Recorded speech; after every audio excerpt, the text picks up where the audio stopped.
Hello folks, this is Johnny again, and today I want to talk about my experience throughout this mixed challenge series that I've been doing this past weeks a little bit. People have been asking my opinion on certain things and how it would go about in the future and whatnot, so let's dive into it. First of all, I think the mix turned out better than I expected. I thought it's gonna be a bit more sterile, a bit more bland sounding, but bottom line, it's very much listenable, very much enjoyable. And in the end, that's what mixing is about, making things enjoyable to listen to. So, job well done, I guess. Not from my point, but from the plugins, of course, and effects, and you get the point. First of all, I want to get into the weak points. The reverbs, I'm not a big fan of. The mix verb sounds surprisingly good on snare drums, but otherwise, no, don't like it one bit. The room verb, yeah, it gets the job done, but it only has one sound to it. I mean, yes, you have a lot of parameters to tweak, but it always kind of sounds the same.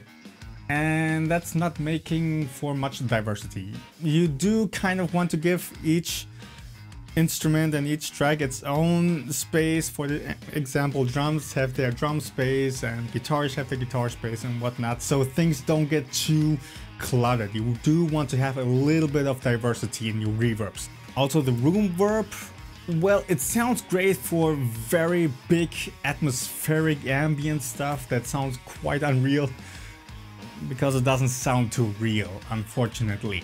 So for other things like actual guitar room reverbs or vocal reverbs, I'm not a big fan of that. Also, the delay I'm not too fond of. At first it was kind of weird for me to get into, kind of awkward to set up, and also either I'm just stupid or it doesn't actually set up to milliseconds. Because when I set up a slap delay, I want to have milliseconds, so that slap delay stays the same at the same delay time throughout the song, even if I make tempo changes.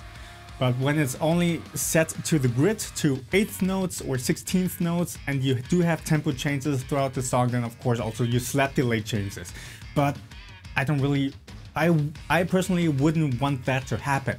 A slap delay for me is more something like an underlying constant roomy effect, and I personally wouldn't want that to change all too much throughout the song. It's more something that gives you a space foundation.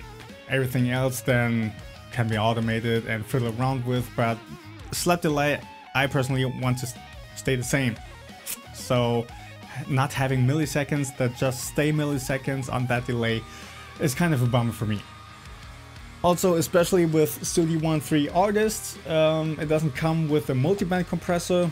I would have appreciated to have a multiband compressor on occasion, but yeah, what can you do? Now, good points. The compressor has all the features you would ever want in a compressor, and that's pretty amazing for a stock plugin. You can set it up in any way you want, just for general leveling or for punch or even as de-esser. It's very versatile. I mean, bottom line, yeah, it still only has that kind of generic characteristic to it, but it does get the job done. So when you're in a bind, when you're on a budget and you just have Studio One artists, then sure, go for it. There's no shame in that.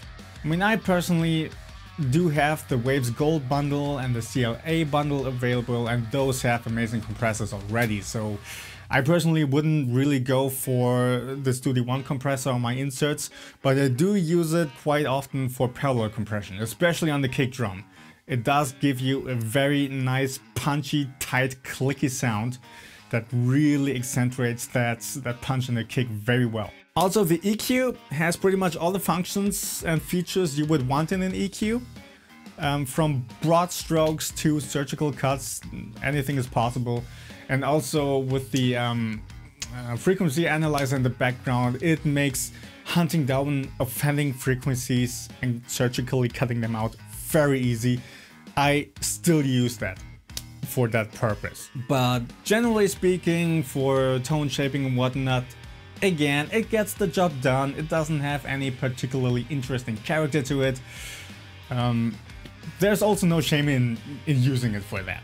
Again, I have waves bundles available, and I do have some very good EQs that come with that and that I always use. So I'm personally also not really going to change that anytime soon. Also, the distortion plugin I thought worked pretty well just for some simple saturation.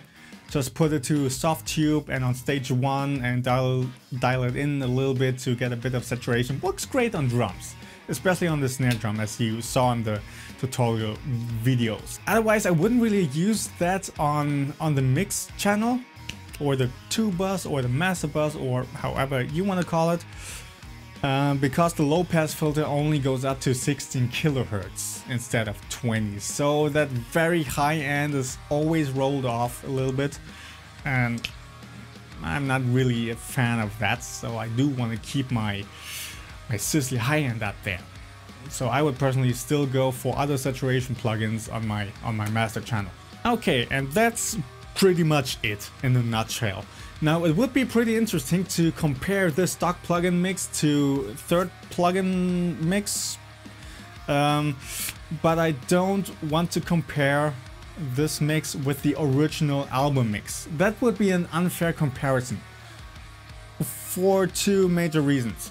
One, the original mix is over 2 years old, and 2 years does give you quite some room for developing your ears and whatnot. So with the stock plugin mix, I actually had a better ear than I had back then for the original mix.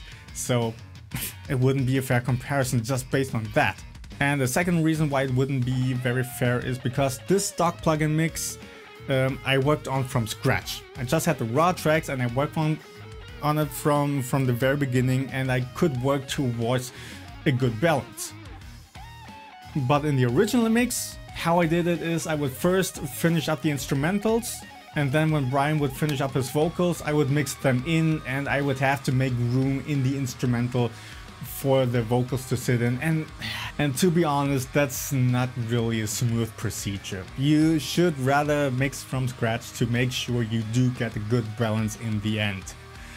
So that's something I'm also working on for the new album. Alright, and that's it for this video. I hope you enjoyed it. I hope you enjoyed the whole Mix Challenge series. As I said, please feel free to give me any other challenges, and also let me know what song of mine you would want me to mix for that challenge. And yeah, until then, I wish you a good mixing time.